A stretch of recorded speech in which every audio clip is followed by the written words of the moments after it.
തൊഴിൽ സൃഷ്ടിച്ചു എന്നാണ് ഗവൺമെന്റ് പറയുന്നത്. തൊഴിലുകൾ സൃഷ്ടിക്കപ്പെട്ടു.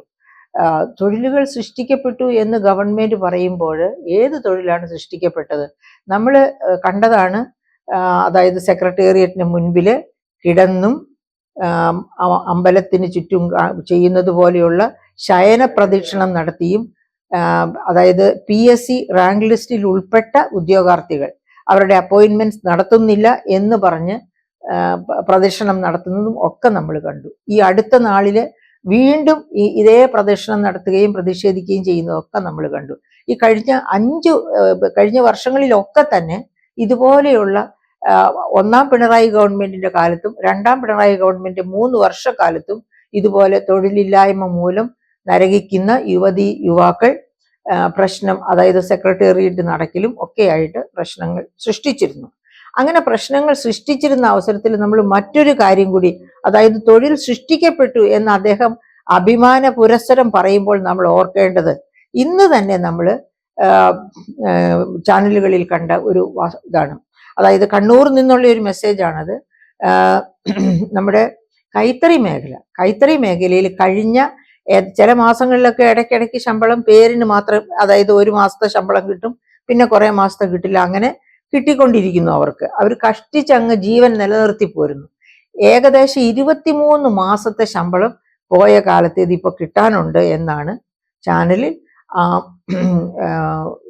ആ മേഖലയിലുള്ളവർ പറഞ്ഞത്. നമ്മൾ ഓർക്കണം, ഇവിടെ ഉണ്ടായിരുന്ന കൈത്തറി മേഖല മുഴുവനും ഇവിടെ നിന്ന് രക്ഷപ്പെട്ട് അയൽ സംസ്ഥാനങ്ങളിലേക്ക് കുടിയേറി. മറ്റു വ്യവസായങ്ങൾ പോലും അങ്ങനെ കുടിയേറിക്കൊണ്ടിരിക്കുകയാണ്. അങ്ങനെ കുടിയേറിക്കൊണ്ടിരിക്കുമ്പോഴാണ് ഈ കൈത്തറി മേഖലയിൽ പാവപ്പെട്ട കൈത്തറി തൊഴിലാളികൾക്ക്, അവർക്ക് കുടുംബം പോറ്റാൻ അവർക്ക് വേറെ ബിസിനസ് അറിയില്ല, വേറെ കൃഷിയില്ല, അങ്ങനെയുള്ളവർക്ക് ഈ 23 മാസത്തെ സാമൂഹ്യ സുരക്ഷാ പെൻഷൻ കിട്ടാത്തത് 60+ പോപ്പുലേഷനാണ്. അതുപോലെ അതിനേക്കാളോ, അതായത് ഈ പറയപ്പെട്ട കൈത്തറി മേഖലയിൽ പ്രവർത്തിക്കുന്നവരുടെ സ്കൂളിൽ പോകുന്ന കുട്ടികൾ തൊട്ട് പാലൂട്ടുന്ന കുട്ടികൾ തൊട്ട് എല്ലാ തരക്കാരും കാണും. അപ്പൊ അവർക്കൊക്കെ ആഹാരം ഇല്ല എന്ന് വരുന്നത് വലിയ അപകടകരമായ ഒരവസ്ഥയാണ്. അപ്പൊ അങ്ങനെയുള്ള ഒരവസ്ഥയിലൂടെ കടന്നു പോകുന്ന കൈത്തറി മേഖല, ആ കൈത്തറി മേഖലയെ പറ്റി ഓർക്കുമ്പോൾ നമ്മൾ ഓർക്കണം ഈ ഗവൺമെന്റിന്റെ ധൂർത്ത് എത്ര ഭീകരമാണെന്ന്. കൈത്തറിയിലേക്ക്, അതായത് പിന്നെ കമ്മീഷന്റെ ഒരു ചെയർമാനെ അപ്പോയിന്റ് ചെയ്തപ്പോഴാണ് 10 വർഷം പഴക്കമായ ഇന്നോവ കാർ, അത് അദ്ദേഹത്തിന്റെ യശസ്സിന് ചേരാത്തത് കാരണം അത് മാറ്റി 35 ലക്ഷത്തിന്റെ ഇന്നോവ ക്രിസ്റ്റ വാങ്ങിച്ച ബഹളമൊക്കെ നമ്മൾ കേട്ടതാണ്. ഇതുപോലെയുള്ള ഒരു കൈത്തറി മേഖലയുടെ ചെയർമാനായിട്ട് വന്ന ആളാണ് അതെന്ന് ഓർക്കണം. അപ്പം ധൂർത്തിന് ഒരു കുറവുമില്ല. പക്ഷേ പാവപ്പെട്ടവരെ ചേർത്ത് നിർത്തുക എന്ന ആ LDF ഐഡിയോളജി ഇവർ പണ്ടേ മറന്നിരിക്കുന്നു എന്ന് വേണം ഇത്തരം കാര്യങ്ങളിൽ നിന്ന് നമ്മൾ മനസ്സിലാക്കാൻ. കേരളത്തിലെ അങ്കണവാടിക്കാർക്ക് അടുത്ത മാസം മുതൽ, അതായത് ജൂലൈ മുതൽ ശമ്പളം മുടങ്ങുമെന്നാണ് പുറത്തു വന്നിരിക്കുന്ന വിവരം. ധനമന്ത്രി പറയുന്നു മുടങ്ങാതെ ശമ്പളം കൊടുക്കുമെന്ന്. പക്ഷേ പത്രവാർത്തകളൊക്കെ മറിച്ചാണ്, അവരുടെ ശമ്പളം മുടങ്ങുമെന്നാണ്. അപ്പൊ അതിന്റെ കാരണങ്ങൾ എന്തൊക്കെയാണെന്ന് ഗവൺമെന്റ് ആണ് പറയേണ്ടത്. എത്ര അങ്കണവാടിക്കാരുണ്ട് എന്ന് നമുക്ക് നോക്കാം. അങ്കണവാടിയിൽ വർക്ക് ചെയ്യുന്നവര് 33,115 പേരാണ് കേരളത്തിൽ അങ്കണവാടികളിൽ വർക്ക് ചെയ്യുന്നവര്. ഇവരൊക്കെ പാവങ്ങളാണേ.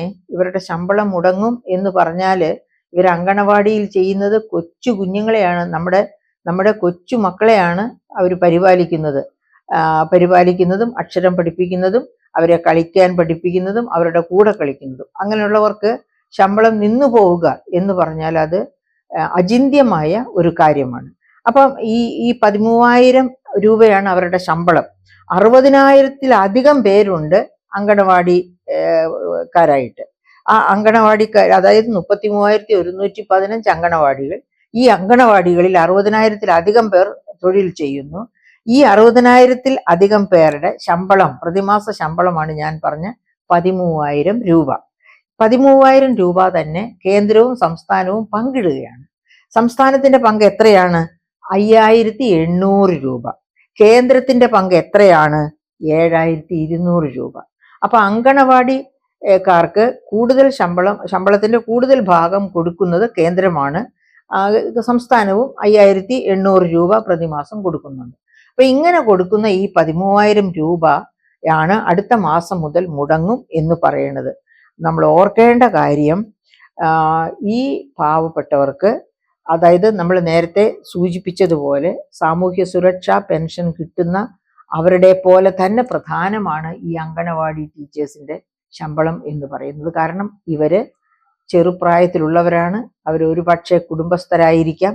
കൊച്ചു കുഞ്ഞുങ്ങളും കുടുംബവും ഒക്കെ ഉള്ള വീട്ടുകാർക്ക് ആകെ കിട്ടുന്ന 13,000 രൂപ എന്ന് പറയുമ്പോൾ നമുക്കറിയാം, അവർ രാവിലെ പുറപ്പെട്ട് രാവിലെ മുതൽ വൈകുന്നേരം വരെ അങ്കണവാടികളിൽ പ്രവർത്തിക്കുകയാണ്. അപ്പൊ അവർക്ക് മറ്റ് പുറത്ത് എന്തെങ്കിലും ജോലിക്ക്, കുടുംബശ്രീ ജോലിക്കോ ഒന്നിനും പോകാൻ ഒക്കില്ല. അപ്പൊ അവരുടെ ആകെ വരുമാനമാണ് ഈ പറയപ്പെട്ട 13,000 രൂപ. ഇത് മുടങ്ങുക എന്ന് പറഞ്ഞാൽ ഒരു കാരണവശാലും അത് ടോളറേറ്റ് ചെയ്യാവുന്ന ഒരു ഒരു ഒരു പരിഷ്കൃത സമൂഹത്തിന് ക്ഷമിക്കാവുന്നതല്ല ആ തെറ്റ്. അപ്പൊ അവരോട് ഒരു കാരണവശാലും ഈ അനീതി കാണിക്കരുത്. അപ്പൊ ഇവിടെ തൊഴിൽ രഹിതർ സങ്കടപ്പെട്ടിരിക്കുന്ന അതായത് ശയനപ്രദക്ഷിണം നടത്തി, സെക്രട്ടേറിയറ്റിന്റെ പടിക്കൽ ശയനപ്രദക്ഷിണം നടത്തിയിരിക്കുന്ന ഒരു കാലഘട്ടത്തിലാണ് ഞങ്ങൾ തൊഴിൽ ധാരാളമായി സൃഷ്ടിക്കുന്നു എന്ന് ഗവൺമെന്റ് പറയുന്നു ഒരു വശത്ത്. മറുവശത്ത് ഇവിടെയുള്ള ബിസിനസ് പുറത്തേക്ക് ഒഴുകി പോകുന്നു.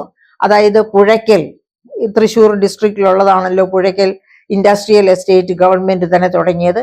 അവിടെ വന്ന് പിന്നെ വ്യവസായം തുടങ്ങാൻ ആഗ്രഹിച്ച് കല്ലിട്ട പ്രവാസി വ്യവസായികൾ പോലും വർഷങ്ങൾ കാത്തിരുന്ന് വലിയ നഷ്ടമുണ്ടായി മനസ്സിടിഞ്ഞ് അവസാനം അയൽ സംസ്ഥാനങ്ങളിലേക്ക് പോയ കഥകൾ നാം അതൊക്കെ അറിഞ്ഞിരിക്കണം.